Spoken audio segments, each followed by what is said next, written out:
Under the Speaker's announced policy of January 6, 2015, the gentleman from California, Mr. Garamendi, is recognized for 60 minutes as the designee of the Minority Leader. Thank you, Mr. Speaker. I want to thank our Republican colleagues for reminding us that this nation is dependent upon those men and women that serve as police officers, as deputy sheriffs, and in other positions. It's certainly absolutely important. The deaths that we have seen and the murders that we've seen in recent days are a tragedy, and they cannot go without our notice. Appreciate it. I don't, however, think it is the President's fault. So let us move on here. I want to talk about something that is coming up here in the next couple of days, an extremely important issue for all of us. While violence in America is important and violence against police officers is important, this issue is also extremely important.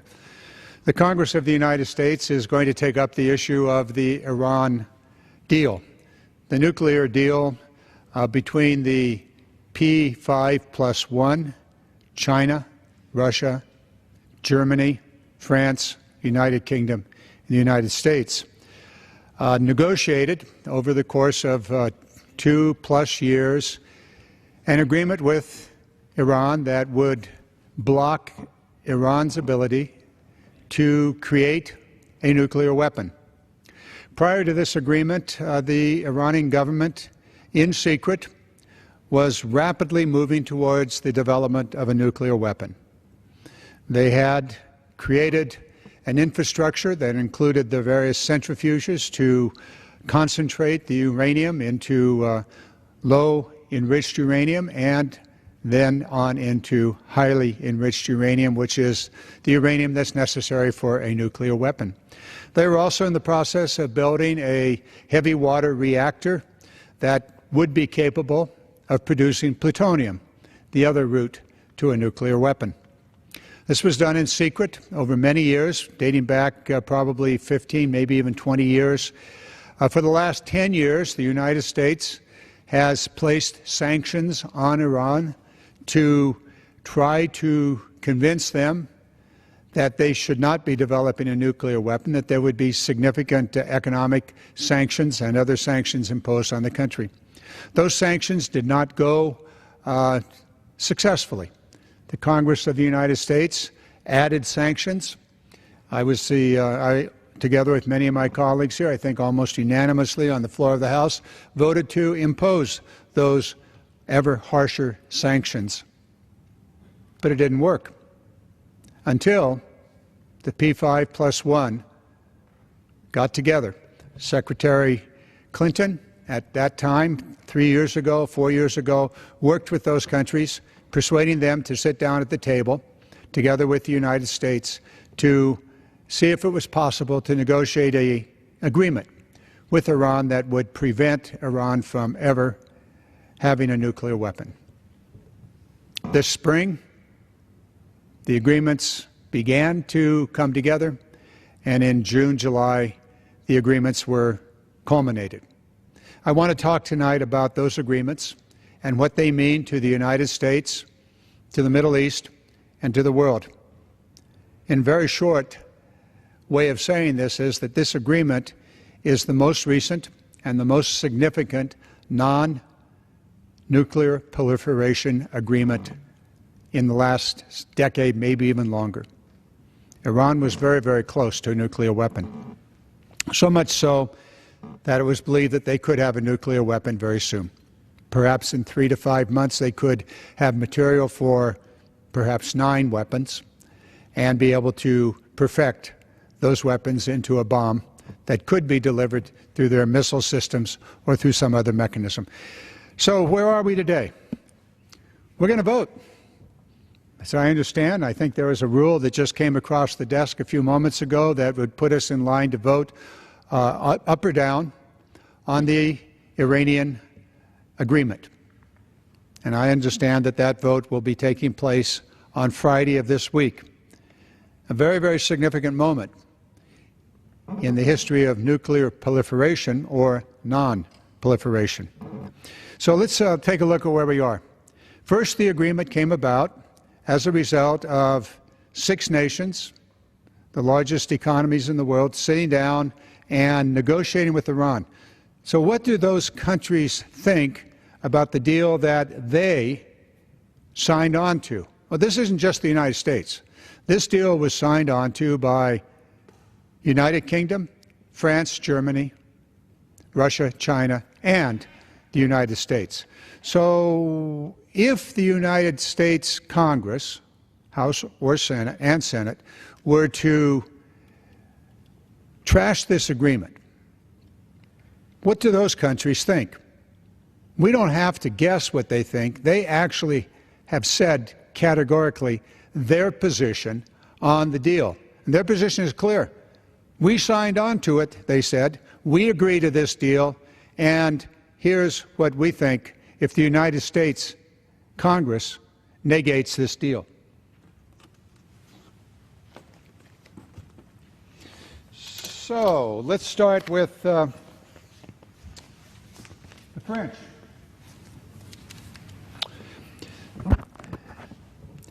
Frederic Dor, French Embassy Deputy Chief of Mission, said this in meetings with the United States Senate. And I understand that we will be meeting with these representatives of these countries later this week. So the position of the French is world powers have secured the best deal possible with Iran. The best deal possible. All right, how about Germany?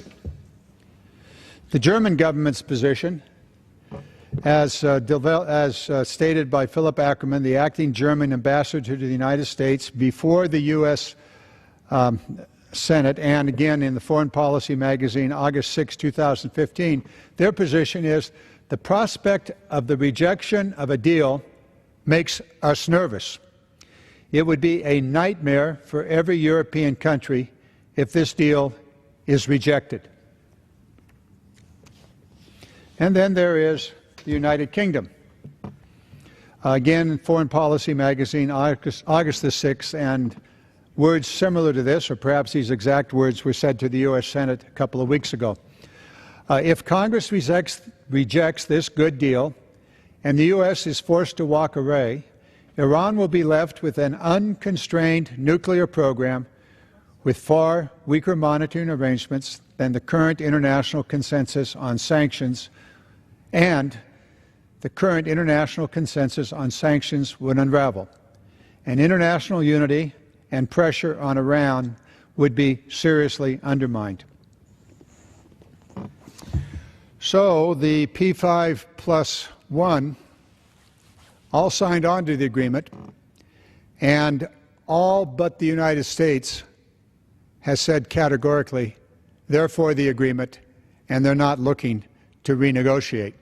Only the United States. So it's up to us, the members of Congress, to decide whether to stay with the agreement that was negotiated by the United States government and 5 other countries and confirmed by the European Union and the United Nations. So where do we go? Let's assume for a moment that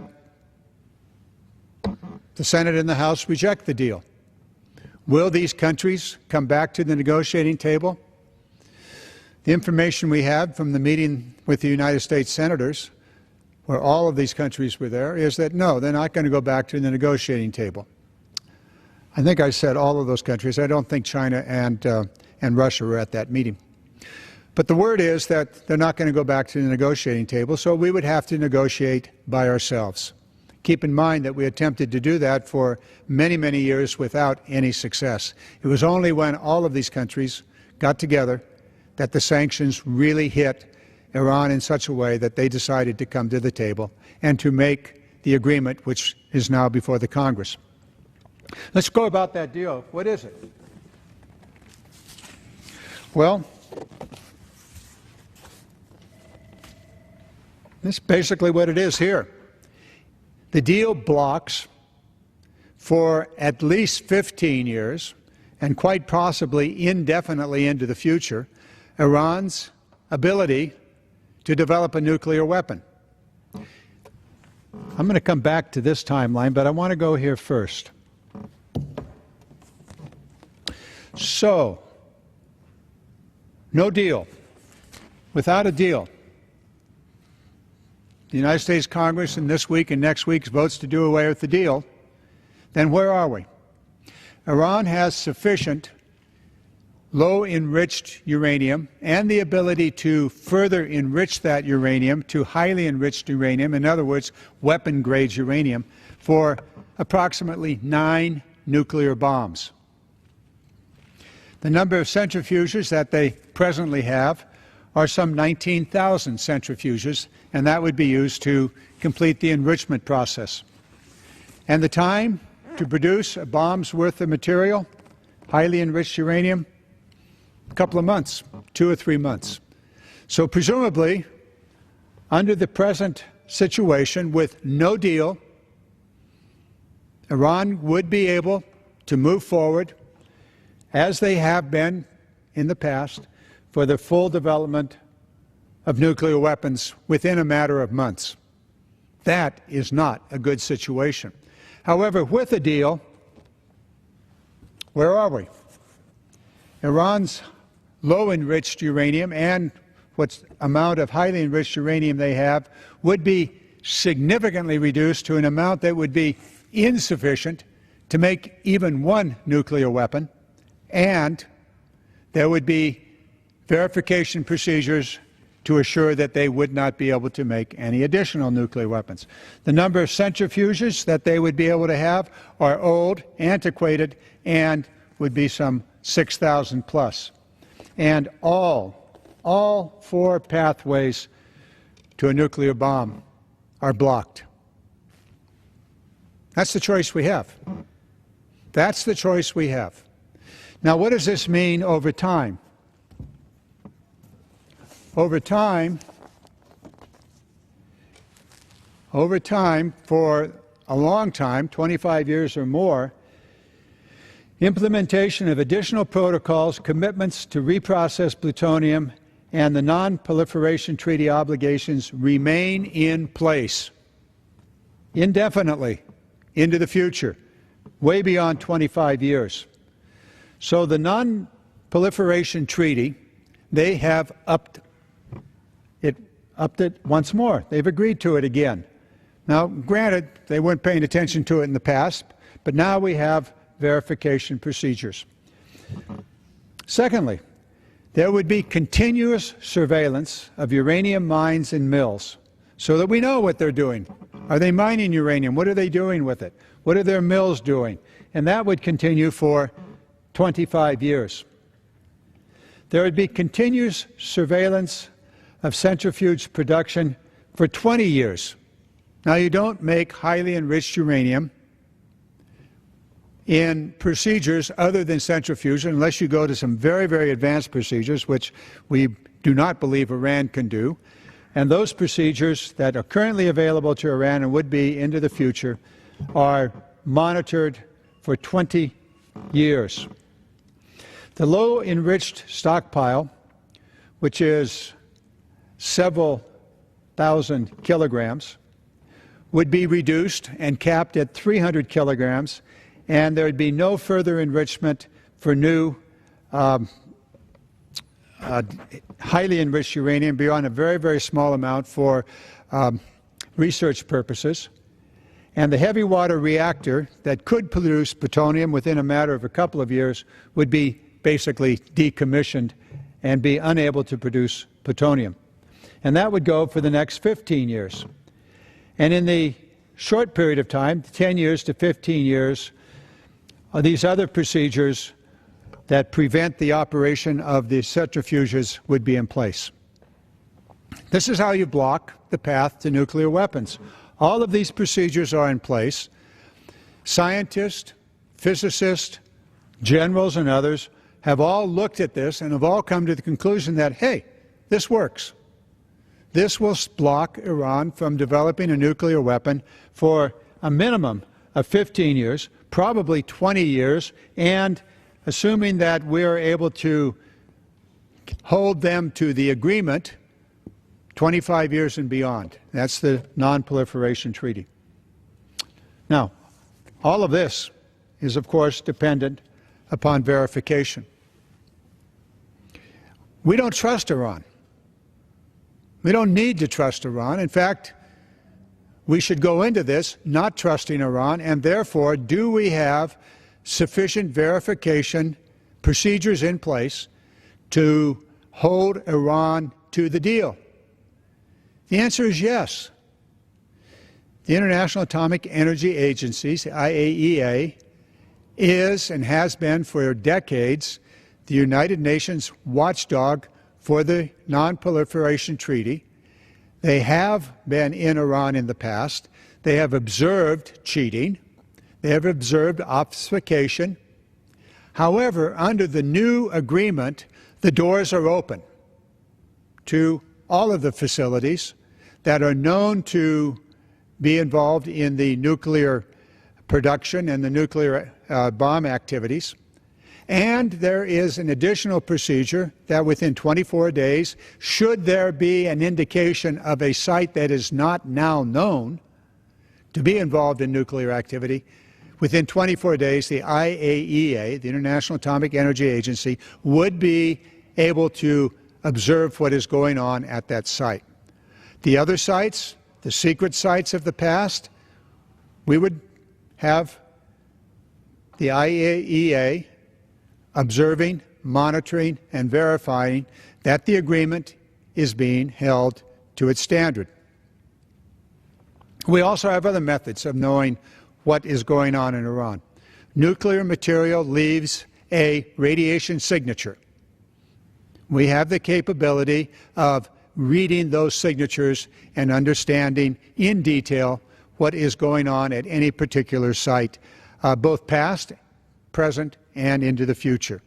So the verifications that are in this treaty are built upon the fact that we do not trust Iran.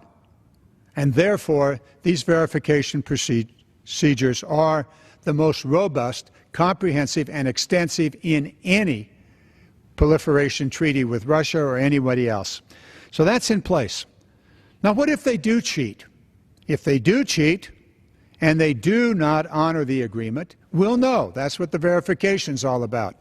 And it is agreed by the P5+1.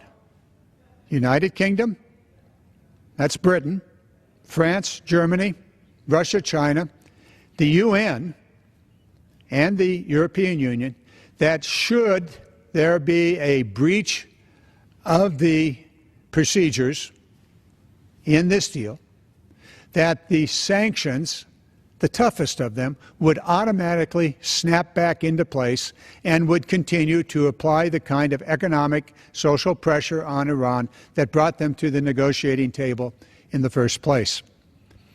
Can we trust these countries to snap back? I believe we can. It's an agreement that they have made not just with the United States, but with each other. Now, if they don't, we still have our own sanctions, which are tough, which provide us with an ability to put a lot of pressure on Iran, even though not as much as the other countries together with us could do. But nonetheless, those sanctions are always available to us at now and then on into the future should Iran renege in any way on this deal. A couple of other things about this that we need to consider. There's a lot of talk that this deal would free a vast amount of money that Iran has had sequestered, haven't been able to get their hands on a vast amount of money. The numbers bandied about are $150 billion. It's been said by the Treasury Department and by the Secretary of State that the amount is actually closer to $100 billion. That's a lot of money. And there's great fear, I think appropriately, that Iran would use that money to advance, enhance, and increase its support of terrorism around the world, and specifically in the Middle East and against Israel. I suppose that's a possibility. But when an analysis is done of that money, about $40 billion of that $100 billion is owed to other countries and other entities outside of Iran. So as soon as that sanction is removed and that money is available, then $40 billion of the $100 billion is not available to Iran. It's in some other country's hand. The remaining money presumably could be used for support of terrorist activities. However, we should keep in mind that Iran has been heavily hit by the existing sanctions, so much so that their economy is in terrible condition. Their infrastructure, specifically in the oil arena, is woefully old, inadequate, and not capable of significant production. So they're going to need to invest a lot of money in that and in other infrastructure. How much money would be available for terrorism? Far more than we would want. And therefore, we need to be certain that our support for those countries that are fighting the terrorist activity in the Middle East and beyond have the full support of the United States government, people, and our Treasury. It's going to cost us some money. But this is something we're going to have to do. We must make certain that Israel has whatever it needs to counter whatever terrorist threats there may be and whatever threats there may be in the more conventional military sense. Already we're preparing to ship to Israel our most advanced fighters, the F-35, which is just now coming off our production lines. And there'll be a lot of other equipment made available. And certainly with regard to intelligence and surveillance reconnaissance, we'll continue to work with Israel very closely as we have for many, many years, in fact, decades. All of that is there. We also need to be aware that the other Gulf state countries and other countries in the area that have been subject to Iranian attacks and trouble need our support, and we should also be willing, and as we have in the past and as we are committed to now, to provide them with the support that they need to push back, not only on terrorism, but on overt Iranian military activity. So, here we are. Deal? No deal. No deal? Is there a better deal? Highly unlikely that the P5+1 will ever come back together again to negotiate a better deal. So we'd probably almost certainly have to do it by ourselves, and we've already proved in the past, before the P5+1 went into existence, that we were not successful alone negotiating a deal with Iran. Our sanctions by our country alone were insufficient. But as a global community, we were sufficient, and that's where the P5+1, and listen carefully to what those countries are saying about a renegotiation. Not likely. So where are we? I believe we have to support this deal that was put together by these 6 major countries, supported by the European Union and the United Nations. This is the path that would block all paths to a nuclear weapon that Iran might be able to pursue for at least the next 15 years and beyond. I ask my colleagues to look hard at this. Unfortunately, a lot of the newspapers are portraying this as a partisan fight. I don't believe it is. I know that many of my colleagues on the Democratic side, and certainly what appears to be most Republicans, if not all, are opposed to the deal. And I'm certain many of them have their own reasons for that opposition. But I think when you take a comprehensive look at this deal, when you look at all of the elements, that is, what happens if there is no deal and Iran can immediately restart its nuclear weapons program, you go, whoa, that's not a good thing. On the other hand, if this deal holds, then Iran will be prevented from having a nuclear weapon for at least 15 years, quite probably 20 years, and should they continue to honor the Non-Proliferation Treaty, then it would go on indefinitely. That's a good thing. And therefore, I support this negotiated deal, and I ask my colleagues to do the same. With that, Mr. Speaker, I have completed my time on the floor. I notice that two of my colleagues are here to speak to the passing of one of our members of this House who served here for many, many years. And with the permission of the Chair, I'd like to yield my position of this hour to Marcy Kaptur so that she can speak in memorial to one of our past colleagues.